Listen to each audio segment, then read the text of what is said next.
confident that she would be off the waiting list and onto the evening flight within hours.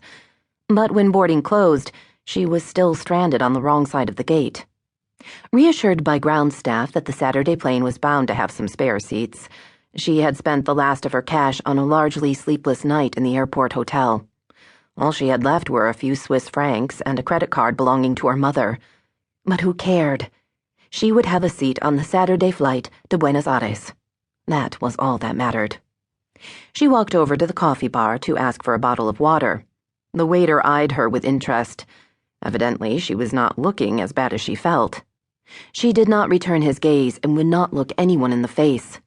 She was used to men staring at her and paid no heed. But she was frightened that someone might recognize her. Silly, of course. Nobody here knew her from Adam.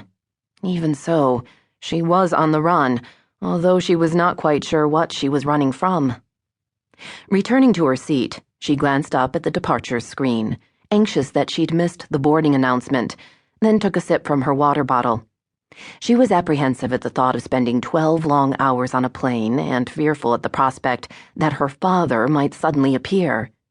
It was thoroughly unlikely, of course. No, it was impossible. There was no way he could tell which European airport she had chosen to await a connection to Buenos Aires. She might be anywhere. London, Madrid, Amsterdam.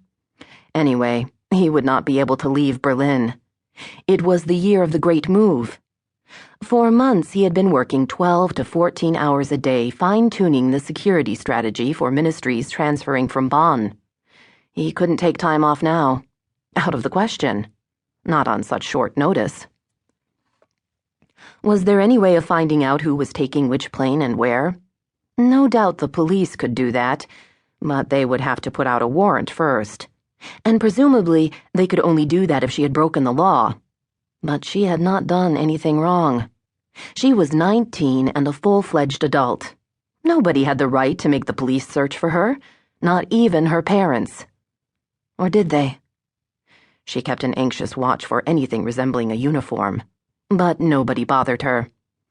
The people around her were busy with their own affairs, bored and leafing through magazines, or whiling away the time in duty-free shops. Here and there a businessman tapped away at a laptop or fiddled with a mobile phone. Giulietta closed her eyes and took a slow, deep breath. The water made her feel better. Surely she would relax a little once she was on that plane, soothed by every mile that brought her closer to Damián. She would find him, and everything would sort itself out. There was bound to be an explanation for his behavior. An elderly couple ambled past, conversing in Spanish. Giulietta did not understand the words, but that intonation, that sing-song, was like a sword of ice. The woman's voice had caught her off guard. She sounded exactly like Nieves, Damián's dance partner. In the chaos of the last few days since the performance, Giulietta had forgotten all about her. Nieves. Snowfall. What a beautiful name for someone she hated. Had Nieves stayed in Berlin after all? Was she somehow the key to this riddle? 40 minutes until boarding. She would reach Buenos Aires at 11 tomorrow morning, local time. She did not know exactly where Buenos Aires was, and did not have the faintest idea about what kind of a country it was in. But she didn't really care. She would have flown to Tokyo or Dakar. Damián was in Buenos Aires. Everything else was irrelevant. She would take a taxi from the airport into town and ask the driver to drop her at the nearest Tango joint. There she would ask everyone on the dance floor how to find Damián. He was one of the best-known dancers in the city, a star. Somebody was bound to know where he lived. At least that was how things worked in the ballet community. Everyone knew everyone else. The world of ballet was small, and the world of tango must be similar. Then she would find the street, the building, walk up the stairs to his apartment, ring the bell, and he would open the door. Maybe not. Perhaps he would be out. Who knows? He might have an appointment or a rehearsal somewhere. In that case, she would wait outside his door, or on the stairs, sit there and not budge, listening for every sound rising toward her.